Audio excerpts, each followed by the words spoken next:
Welcome to SVG-TV News for Monday, August 26, 2019. I am Bowens with the details. Prime Minister Dr. Ralph Gonsalves today urged all Vincentians to take the necessary precautions to preserve their lives and livelihood as the country braces for Tropical Storm Dorian. Giving an update on the approaching storm as well as the readiness of the various disaster management agencies in the country, PM Gonsalves made it clear that it is a serious matter and persons should not take any chances. SVG was placed on a tropical storm watch on Sunday morning, then upgraded to a tropical storm warning at 5 p.m. on Sunday and remains that way up to news time. Tropical Storm Dorian is expected to have maximum sustained winds of 60 miles per hour. The local Met services estimate that SVG will feel the impact of the storm from late this evening into Tuesday and will be affected by storm force winds and rough seas, with the center expected to pass early Tuesday morning. In his address to the nation today, the Prime Minister appealed to persons living in flood-prone areas to take the necessary precautions, including fisherfolk. Communities are also asked to take precaution as rough seas with waves of up to 12 feet or more can be expected. Fisherfolk and mariners, seamen and women, are asked to secure their boats and equipment to protect your livelihood. I'm just indicating to you that the Coast Guard has to take the offshore patrol vessel, the one which we just bought, for about $16 million. They have to take it south towards Grenada, towards Trinidad. I don't know exactly what precise area they're going to park it yet in order to protect it. So please protect your boats. The smaller ones are going to be put down at Otley Hall, smaller Coast Guard vessels for protection. The Prime Minister called on all businesses and government agencies to activate their disaster management plan, noting that work was on the way to safely relocate occupants of the Lewis Ponette home. He said all disaster management systems are up and ready to respond to the possible impacts of Tropical Storm Dorian. 7 p.m. last evening, I convened a meeting of the National Emergency Council at NEMO headquarters, where all the agencies reported on their state of readiness as we prepare for the impact of Tropical Storm Dorian. All systems are up and ready, and today, NEMO and BRAGSA and the Ministry of Education are ensuring that all arrangements are in place to manage and respond to the potential impacts of Tropical Storm Dorian. The Ministry of Health is at work actively moving medical supplies and the like in all of the districts. The Ministry of Works moving heavy-duty equipment located primarily in the northeast and the northwest, given the fact that the north of the country is likely to be the one adversely affected if the storm continues on its current path. Reiterating the seriousness of the situation, the Prime Minister appealed to the public to be vigilant and be on the alert. You have to prepare for this as you prepare for a hurricane. I don't want you to take things lightly and say it's just a storm and that it's going to the north and it would not impact us. This is the same thing with Thomas and the Met agencies and NEMO they have advised me that the way the storm is shaping up in terms of its direction and type, as of this moment, it resembles Thomas.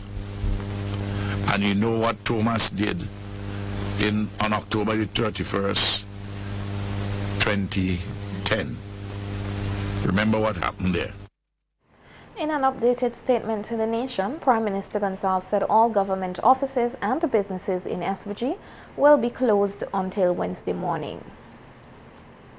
Leader of the opposition, Dr. Godwin Friday, also appealed to the general public to take the necessary precautions. Dr. Friday further encouraged persons to utilize the various shelters across the country if needs be and to look out for one another. go to one of the shelters. There are many shelters in the various communities, and those have been announced. If you don't know where the shelter is, call NEMO and find it and make sure that you are safe. For those of you who are living on the coastlands, those who are living near to the coastlines, be prepared for heavy waves, strong waves. Protect your boats, fishermen. Bring them in and put them on higher ground to make sure they're there after the storm passes. Don't take this lightly. It may be that it may pass, but you don't count on that. Let's take the necessary precautions. This one is headed straight for us.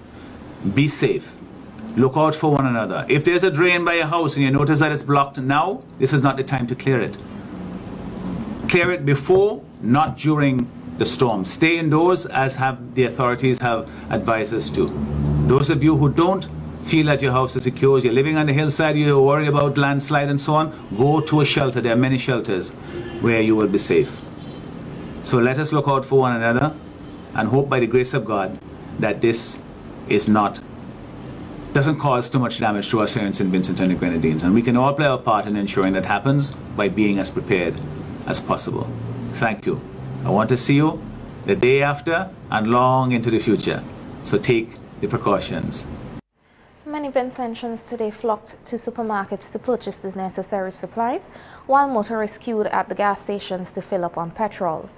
Our news team caught up with a few of the shoppers and others who had some advice for the public.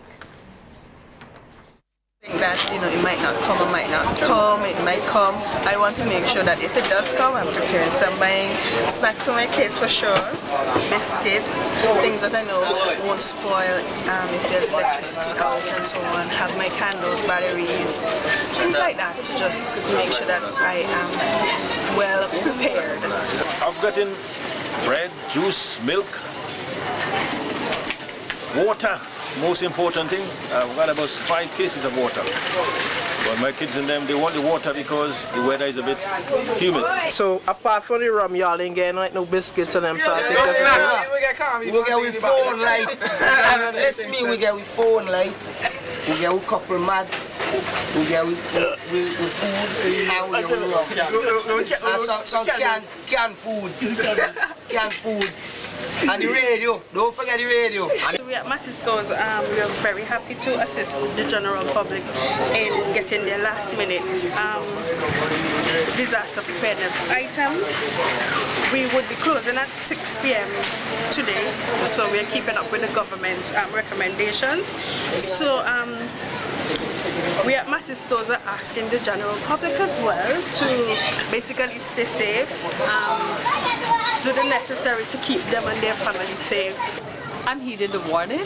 I'm going to make sure that I got some bread and some canned stuff in the house, just in case if anything happens. I wish nothing happened, but I am going to be prepared. Yes, please, I would like to advise the Vincentians to get out of their homes and get everything moving, just in case of any, major problem. In light of the approaching storm, which is expected to strengthen over the next few hours, both Caribbean Airlines and Liat have cancelled flights to several destinations within their network.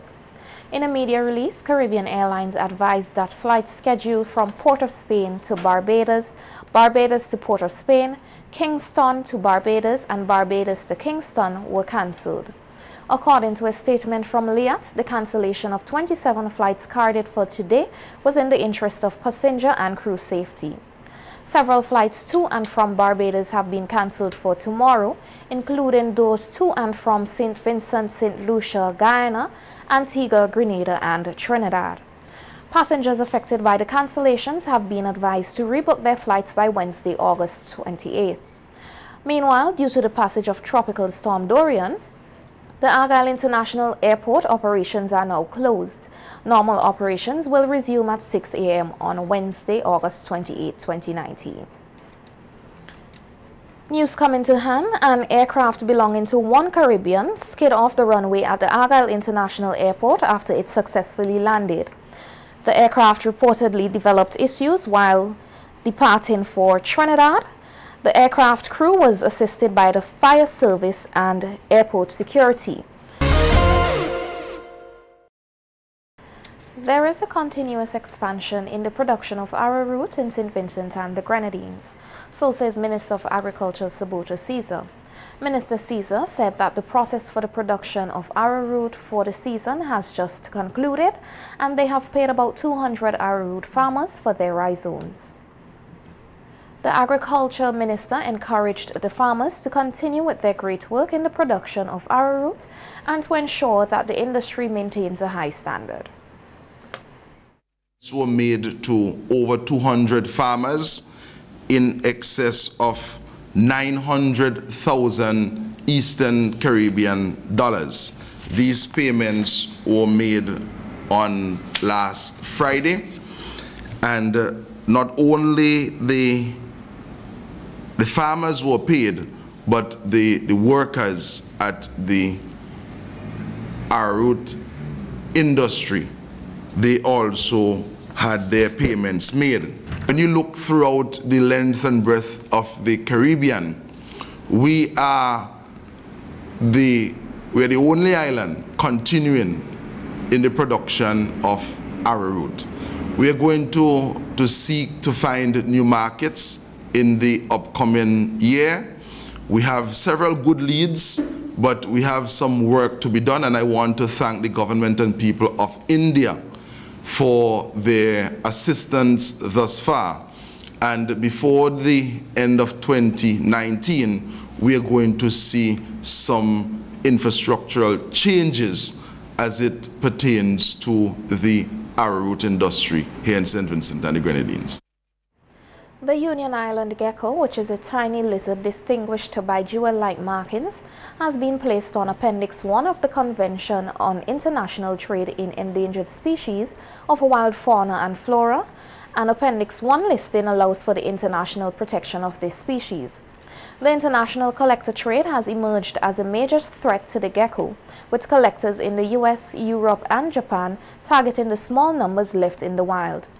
The decision to place the Union Island gecko on Appendix 1 of the city's convention was taken at the 18th meeting of the Conference of the Parties in Geneva, Switzerland. Minister of Agriculture, Forestry and Fisheries, Sabota Caesar, commended the technician in Department of Forestries for their dedication and hard work in getting the Union Island gecko on the Appendix 1 listing, which will ensure that it is protected locally, regionally and internationally. Over the years, several persons have come to St. Vincent and the Grenadines and illegally removed the Union Island gecko. And persons have been trading it online, and we have been working with several agencies and governments internationally to ensure that in a united effort we protect the Union Island gecko. However, what we are seeing taking place now is that because of the efforts of the government of St. Vincent and the Grenadines and the hard work of community-based organizations and NGOs, and I want to especially mention the St. Vincent and the Grenadines Preservation Fund, we were able to make a case on the global stage to ensure that we have the Union Island gecko now listed as an appendix on Appendix 1, which will ensure that it is protected internationally. Its minuscule size makes the Union Island gecko very vulnerable to desiccation, so it lives mainly in moist crevices or under logs and rocks to avoid drying out. Very little else is known about the behavior and life history of this recently discovered lightweight lizard. The SVG School of Continuing Education is on the right path to equipping the unemployed youth in SVG with qualified skills. This comes from member of the National Accreditation Board, Osborne Bowens, addressing the official registration ceremony of the institution at the Peace Memorial Hall last Thursday. Bowens said that there is a large number of unemployed youth in the country, and the SVG School of Continuing Education is making an effort to help them to be more equipped for the job market. He said with the SVG School of Continuing Education now being officially accredited by the National Accreditation Board, it places the institution in a better position to help students gain a quality certification for job opportunities, including those who have dropped out of school. there are these persons who are not adequately prepared. There are these persons who are dropping out. But while that is happening, there is a growing need, or in some cases as it is put, a chronic shortage of young people to enter with entry-level workforce skills that the workplace requires. So right now our workplace are requiring significant numbers of carpenters, plumbers, data entry people, people with skills in care of the elderly, persons who have skills in technology. All of those skills are required. But the education system has not sufficiently evolved to deal with those requirements, and our young people are coming out without the requisite acumens to actually enter into the workforce. And I'm saying that when these people do drop out from the secondary school, I think that the SVG School of Education, now dotting the landscape of St. Vincent and the Grenadines, must poise itself to contribute and have those young people equipped with a skill so that they can go out and make themselves productive and contribute to the productive enterprise of St. Vincent and Grenadines. Bowens noted that when some youngsters leave secondary school or college and are unemployed, they tend to develop antisocial behaviors which could have a negative impact on society. Now, the longer young people spend before they enter into the workforce, they become what I call block socialized, because a lot of them spend the time on the block. The longer they spend there, take a young man that has been on the block for 8 years, for example, having left school 8 years ago, and ask him to give him a job and ask him to wake up tomorrow and get himself ready to go to work. That's a significant adjustment that he has to make. I have seen personally, we ran a summer program 2 years ago at the technical division of the college, where we send out these young people after 6 weeks of training on a short attachment for 2 weeks. And just by way of an example, on one morning, just the first morning of the attachment, I saw 2 of them coming back and said that the place I sent them said they didn't need anybody. Now when they reached and I saw them, I realized that it wasn't that the place didn't need anybody, but if you showed up at my workplace looking like that. He encouraged the School of Continuing Education to also equip the youth with the necessary guidance on how to behave in the workplace so that they can remain employed. Is that these young people at the age of 28 and 29 did not know how to get up and ready themselves, dress, and get ready to go to a workplace to be functional. No, that's a major problem, because very early they're going to get into the job. They don't understand workforce socialization, how you deal with people in the workforce, all of those issues that they need to contend with. And before you know it, you're going to have a problem. They're going to be leaving. And when they do leave, it's even more difficult for them to get back into the workforce. Again, it makes a case, the SVG School of Continuing Education, to bridge this particular divide with some, very importantly, some workplace soft skills that are absolutely necessary for young people to function in the workforce.